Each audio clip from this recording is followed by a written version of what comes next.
I ask that our council take the hard choice of providing what may be the bitter medicine to alleviate a persistent condition.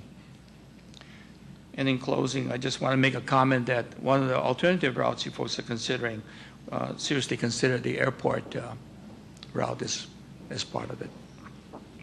Thank you. Thank you. Members, any questions? Councilmember Marshall. Thank you, Senator. Since you see this as a major necessity, and since the Senate voted that this county could only do fixed guideway with the increase in the excise tax, are you at all bothered by the fact that the alternatives analysis and Parsons Brinkerhoff and the administration itself has all indicated that rail will not reduce congestion on the island? I'm aware of that, but I think right now we're looking at a fixed point in time and how it looks. We really don't know, really seriously know, what the implications will be without a rail system, which I think would provide at least a measure of flexibility going forward for the future. Well, actually, we do have all these predictions for without a rail system, right. So we do have at least some. Right, I understand best you do guess. have those, right. So my concern is that the legislature, in its wisdom, has limited us to not looking at all the alternatives to relieve congestion, and in fact, it's already been stated by everyone concerned that this will not relieve congestion, and yet you're urging us to spend $5, $6, $7 billion, but the Senate hasn't given us any money to that regard, have they? At least not more than the 0.5, right? Yeah. Are you going to work to get it to help this Oahu's taxpayers to share this burden with from the state funding? Well, I certainly wouldn't want to speak for the Senate on that, Well, speak for yourself as a senator. Speak for myself. Well, when I look at the what I do know anecdotally is that I have a good number of our residents ride the bus, yeah, and my wife also rides the bus, by the way. And what she's noticed, and others as well have noticed, is that as even the stretch buses are quite filled already, and they've gotten more filled in recently. Mm-hmm. So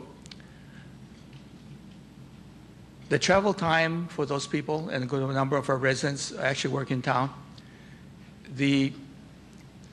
having a set schedule that rides, and you can be assured that the transportation system will work in a consistent, in a guaranteed fashion, as opposed to what happens when there are accidents on the road, and we have it quite frequently actually along the corridor.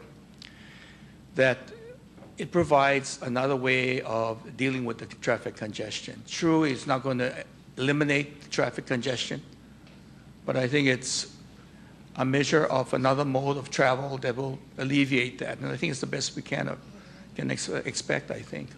So you disagree with Dr. Prevadoros, who tells us that hot lanes with buses are really more efficient and a better solution for Honolulu?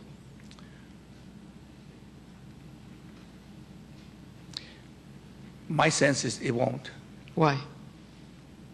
Well, they ride along a fixed roadway that's basically a bus system that runs along. And looking at what we have with buses that right now are riding along they're basically they're not dedicated lanes, but essentially they do ride on certain roadways. And what you have is that when there's an accident along, say, the zipper lane or along the HOV one, it basically shuts down the roadways for those, and then you have, as the traffic then flows into adjoining lanes, it causes a tremendous slowdown. And looking also, when I have come to town in the evenings, I find the amount of traffic flowing out of town back to the leeward side, even at 6, 7 o'clock in the evening, are really quite startlingly high and heavy. And I understand that, but Dr. Prevadoros is suggesting that those dedicated lanes are a whole different ballgame from what we have now. Even though you're saying that the buses tend to use one lane, the fact is they're sharing the highway with other mm-hmm. vehicles, every other vehicle, right? Mm-hmm. And of course, we're all aware that rail also has its problems. Power outages, for example, stop rail dead in its tracks, literally. Accidents can happen with rail as well. So That's true. I'm just curious as to why you're negating Dr. Prevadora's testimony that true dedication of fixed guideway type of bus lanes would not work here. Well, as you're well aware, the legislature gave the 0.5% and directed it for a rail system. And that was the position of the legislature. So the decisions that followed from that was the city council was to come up with the various options they would come up with to address that. And far be it from me to tell you how you would do your job, which solution you finally come up with. I think that's a decision that, unenviable as it may, it falls to the council to make that decision.